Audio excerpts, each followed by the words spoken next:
And speaking of perseverance, I'm imagining that's a difference between an investor and a typical person. How do you think like an investor? Well, in this type of market, for example, like when the whole masses are worried about like selling properties because the market is low, an investor looks at it differently. Like, where's my opportunities? How can I pull my money and buy as much as I possibly can? You don't make money in the stock market when the market starts to go high. You make it when you buy low and you sell high. But a lot of times people get too nervous about that when it comes to invest because it's larger property. So that's one of the things that definitely is the difference between an investor. A good investor in this type of market is gobbling properties up. And even now, it's like, so they'll see the fundamentals, and they're not to say we're taking advantage of some of the others, but they're seeing the potential of the bargains. And I talk a lot about that on my Instagram channel. I do like at least a number of videos, and we talk about like opportunities. And the pushback I get from people that don't understand is for somebody is like who hasn't taken that opportunity to see where it is oh, you're just saying that because you're trying to you're saying it's a good time to buy because you just want to have more sales. I'm like, no, because I'm not talking to my clients. I'm talking to people in general.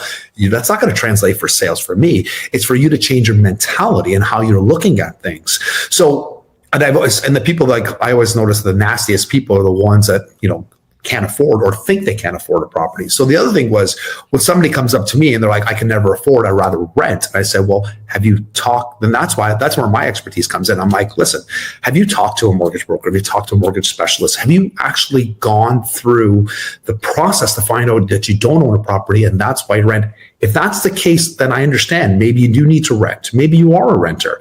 And 95 to 99% of the time, they're like, no, I just listen to the media. They say it's too much, it's too expensive for me to rent. And now we have all these government programs helping, like, well, did you know about this? We have a first-time homebuyer program. There is this program. And did you know that you only have to put like 5 to 10% down? And like, they have no clue.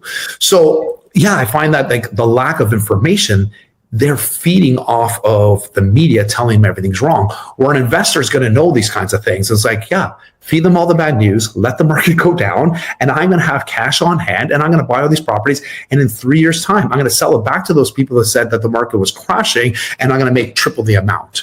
Or I'm going to hold on to it and rent to those people that say that they can rent. Now I'm buying it at a low property level, and now my cash flow works that I don't have to sell the property, and I can carry that property for the next 15 years because I purchased it low, not because of the interest rates. Don't worry about the interest rates come and go. And we are here in Canada, we're different. We negotiate anywhere, 3, 5, 7 years. We don't get 30-year mortgages or 25-year mortgages like you do. Our amortization is on that period of time. That means the amount of time to pay it off. But a typical period for a mortgage is 5 years. I didn't know that. And then you negotiate. So after 5 years, so I would say like 90% of people get a 5-year mortgage, and it's amortized over 25 years. So it takes you 25 years to pay it, but you're going to have to negotiate 5 times within owning that property if you own it for 25 years. And the rate changes every time, and you negotiate every time based on what the market's saying. But the good news about that is every 5 years, you're paying principal and interest. So which means when you're negotiating 5 years, now your principal is decreased. So you're paying less on principal. So your payments should become less and less unless the interest rates double. But even still, even if the interest rates double, because your principal is decreased, your monthly payments should be less in the next 5 years if you do everything right. So yeah, it's different, right? I know you guys do different. I have a ton of friends. I have friends in Wisconsin and Florida that are all realtors. Texas. We talk about this all the time.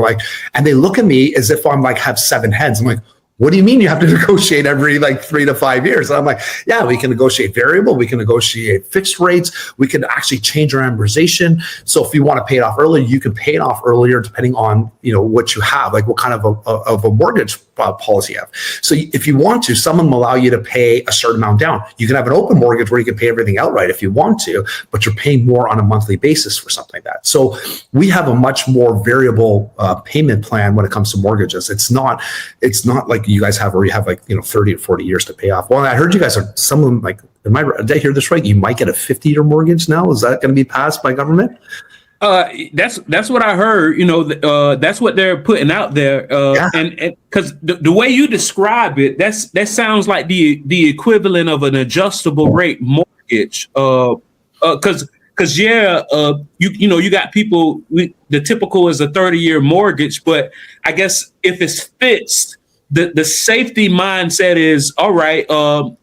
I can float with this fixed amount monthly for the next 30 years. But what you're saying is what should be happening, because the amortization is expedited.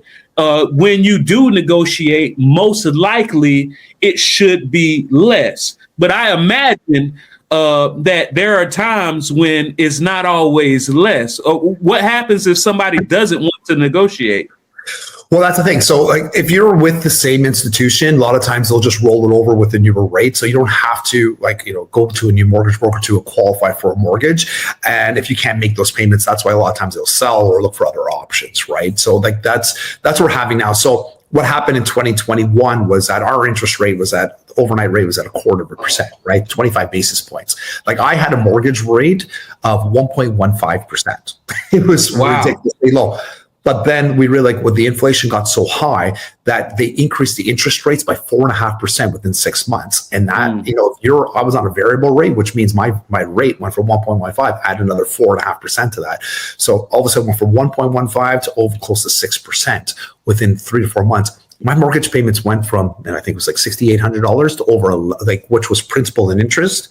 But on a variable rate, because they increased interest rates so high, I was paying almost $11,000 a month in interest only. Nothing went towards principal. It hurt us big time.